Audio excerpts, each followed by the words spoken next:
My name is Katja Keller, and I'm going to guide you through this introduction to the Absolute Pitch Development course that I have created. I didn't have Absolute Pitch since childhood.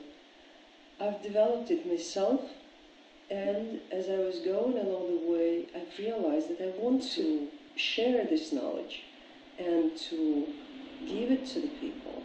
That is why I have designed a special course that I offer to you, and this training is called Audio Perception and Absolute Pitch Development.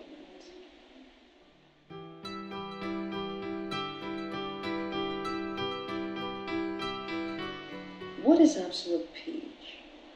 The most known definition of it is that absolute pitch, or perfect pitch as it often is referred to, is the ability to recognize and reproduce the musical notes, the pitches. There are many different aspects of how you can apply this ability. But what is it? How do you actually listen? That was a question that a friend of mine, composer, and a person who has his absolute pitch since childhood, had asked me.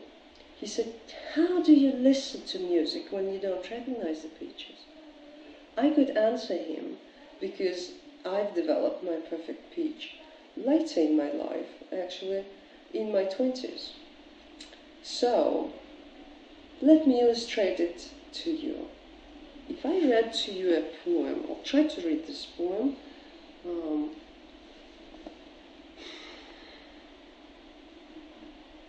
Yamazakura setsurete ni koema nashi. So how about that? I bet you didn't understand the word unless you speak Japanese. I believe you also somehow sense the emotional message of these words, but I'm pretty sure that you have no idea how the poem is structured, how it's built, and what it actually means. I'm going to read this poem in English now. Mountain cherry blossoms against the snowy peak, silent harmony in heaven. You see the difference? Right away, the words provoke images, very powerful images of this beautiful classical Japanese haiku.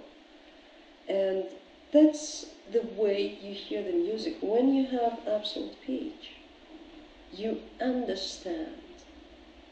You understand exactly what's going on. You feel, you know exactly where you are in the audio space. There's no mist anymore. Having relative pitch or not having any musical training, you join the musical wave and it carries you somewhere. Sometimes you feel very moved. But then what happens if you hear the music which is difficult or exotic? You say, oh, it's too difficult, I don't understand, I don't comprehend. I'm not even sure that it's a good music. But it is.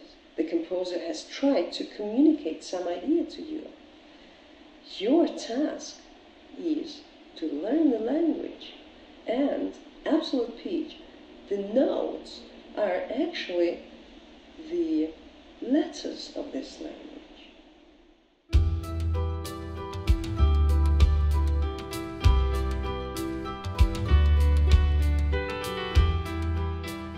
The phenomenon of absolute pitch is not very well understood. Actually, the only thing which is known about absolute pitch is that it's a very rare ability. And as usual, ignorance creates prejudice. They say that absolute pitch is and has to be an inborn talent.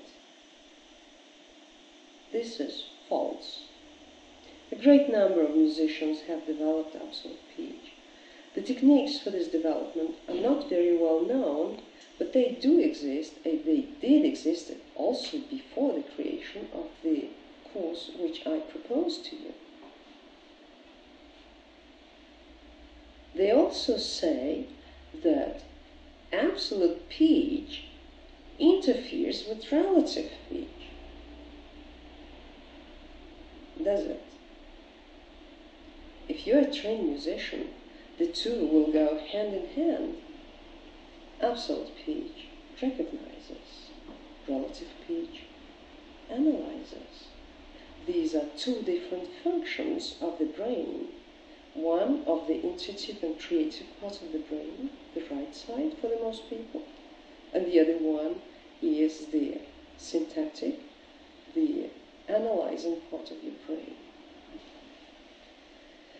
They also say that absolute pitch interferes with innocent listening to the music. One must be bothered to know all the time what the pitches are. This is completely false. Does it bother you to know what the names are of the colors?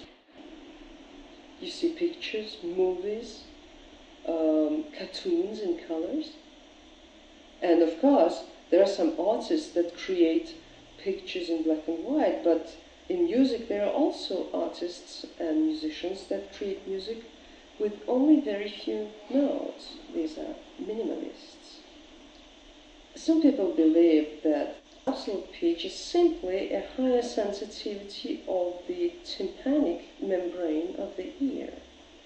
And they say this is a property which can hardly be modified with exercises.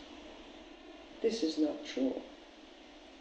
I agree that having an absolute pitch provides a higher degree of awareness of the audio space, but it's absolutely not true that you cannot develop it.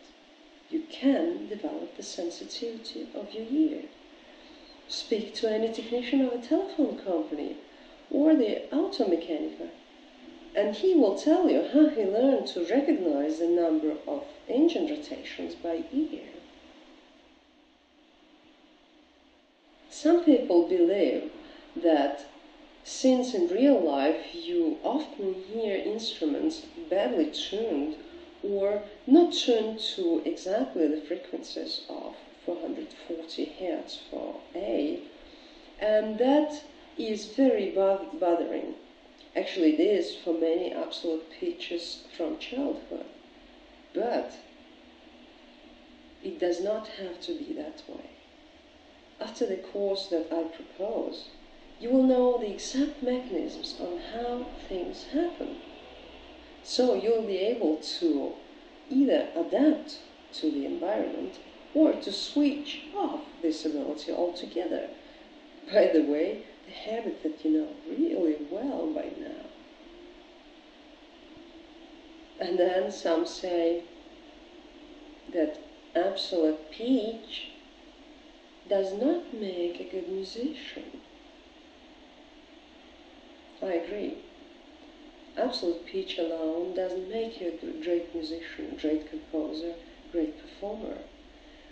But developing your ear, developing your awareness is the crucial part of any musical training.